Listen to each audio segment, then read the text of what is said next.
He's been depressed. All of a sudden, he can't do anything. Why are you depressed, Alvy? Tell Dr. Flicker. It's something he read. Something you read, huh? The universe is expanding. The universe is expanding? Well, the universe is everything, and if it's expanding, someday it will break apart, and that will be the end of everything. What is that your business? He stopped doing his homework. What's the point? What has the universe got to do with it? You're here in Brooklyn. Brooklyn is not expanding. It won't be expanding for billions of years yet, Alvy. And we've got to try and enjoy ourselves while we're here, huh? Now, the third way is what one might call pure cinematics, the assembly of film, and how it can be changed to create a different idea. Now, we have a close-up. Let me show you what he sees. Let's assume he saw a woman holding a baby in her arms. Now we cut back to his reaction to what he sees, and he smiles. Now, what is he as a character? He's a kindly man. He's sympathetic. Now, let's take the middle piece of film away, the woman with the child, but leave his two pieces of film as they were.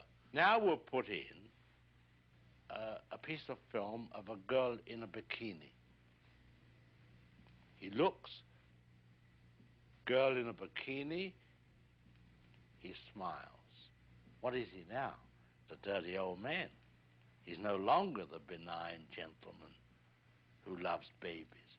That's the difference. That's what film can do for you. He said, no, you're going to tell me something today, tough guy. I said, all right, I'll tell you something. Go fuck your mother. Bing, pow, boom, bing. You saw the paper, Anthony. My head was up like this. So now I'm coming around, you know. I start to come out of it. Who do I see in front of me? This big prick again. He says, oh, what do you want to tell me now, tough guy? I said, Bing, what are you doing here? I thought I'd tell you to go fuck your mother. I thought he was going to shit. Pow, Bing, pow. What the fuck is... Gee, I wish I was big just once. We're the big cops. Really funny. Really funny. What do you mean I'm funny? It's funny, you know. It's a good story. It's funny. You're a funny guy. What do you mean? You mean the way I talk? What? It's just, you know, you're just funny. It's funny, you know, the way you tell the story and everything. Funny how? I mean, what's funny about it? Yeah, Tommy, no, you got it all wrong. Oh, Anthony. He's a big boy. He knows what he said. What'd you say? You're right. Funny how? What? Just, you know, you're funny. You mean, So? well, let me understand this, because you know, maybe it's me, I'm a little fucked up, maybe. But I'm funny how? I mean, funny like I'm a clown, I amuse you. I make you laugh. I'm here to fucking amuse you. What do you mean funny? Funny how? How am I funny? No, just, you know how you tell a story. What? No, I don't know. You said it. How do I know? You said I'm funny.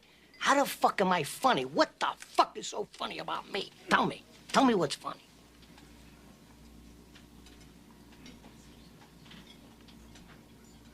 Get the fuck out of here, Tommy. You motherfucker. I almost had him.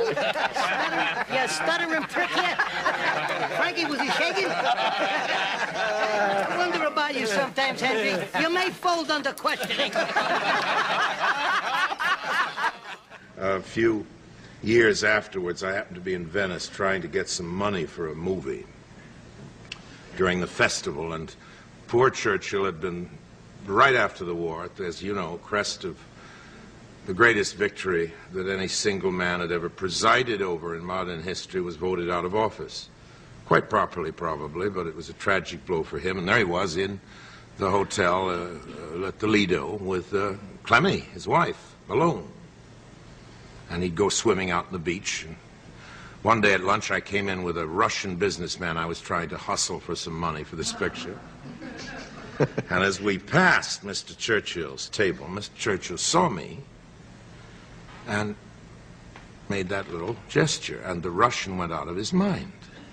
This is a white Russian, not a red Russian. This is a, you know, a hustling, semi-Armenian Russian. And when he saw that Mr. Churchill not only knew me, but gave a rather special acknowledgement, it was clear to me that I had the money for my picture. So the next morning I was out swimming in the beach, and I found myself paddling in the water right next to Mr. Churchill. And I hadn't gone up to speak to him, but there we were in the water, and I had known him on and off during the war in a humble capacity, and I said, and he had come backstage to see me, and I said, Mr. Churchill, I think you ought to know what you did for me. And I told him about how this acknowledgement had meant so much to me with my financier. And that day at lunch, I came in with the financier again, and Mr. Churchill rose from his chair and bowed.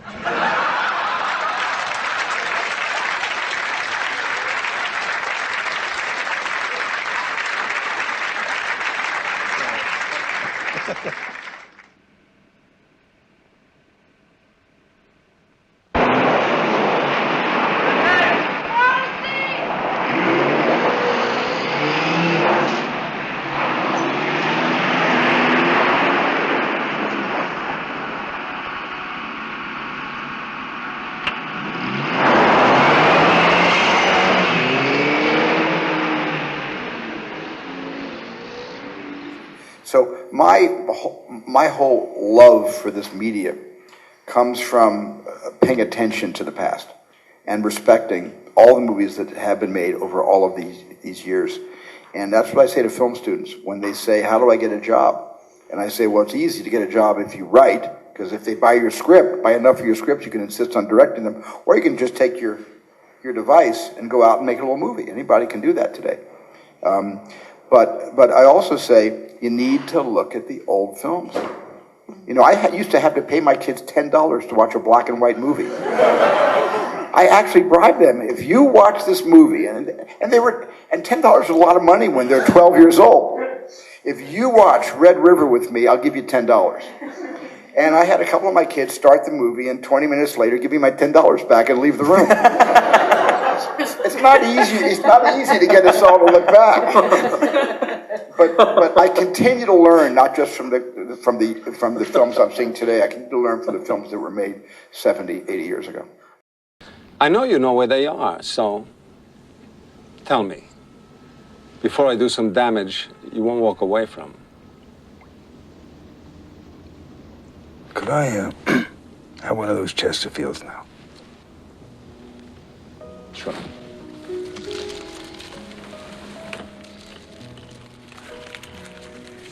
You got a match? Oh, wait, no, don't bother, I got one.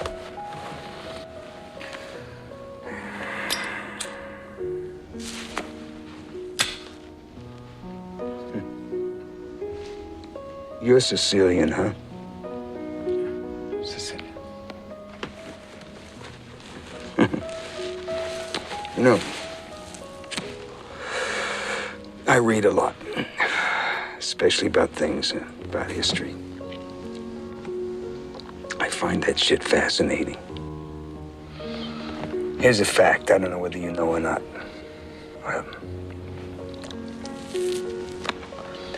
Sicilians were spawned by niggers.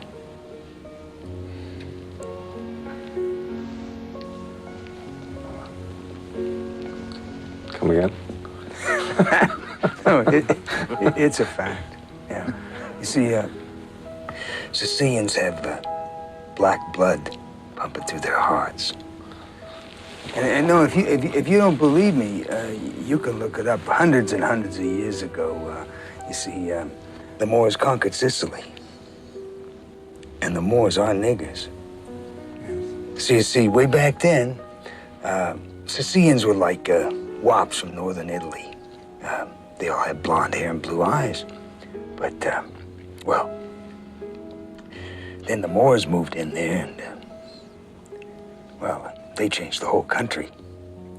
They did so much fucking with Sicilian women, huh? That they changed the whole bloodline forever. That's why blonde hair and blue eyes became black hair and dark skin. You know, it's absolutely amazing to me to think that to this day, hundreds of years later, that Sicilians still carry that nigger gene. Now this, I'm quoting history. It's written. It's a fact. It's written. I know this guy.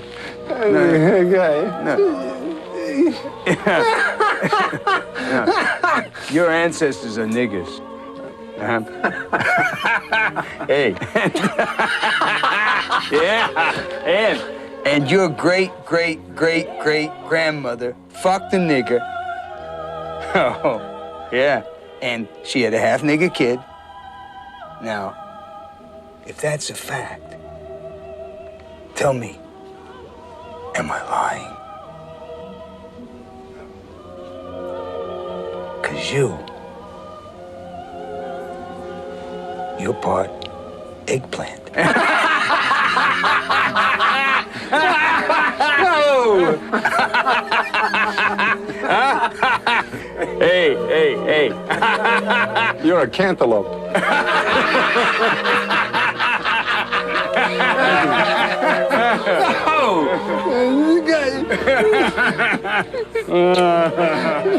It's beautiful.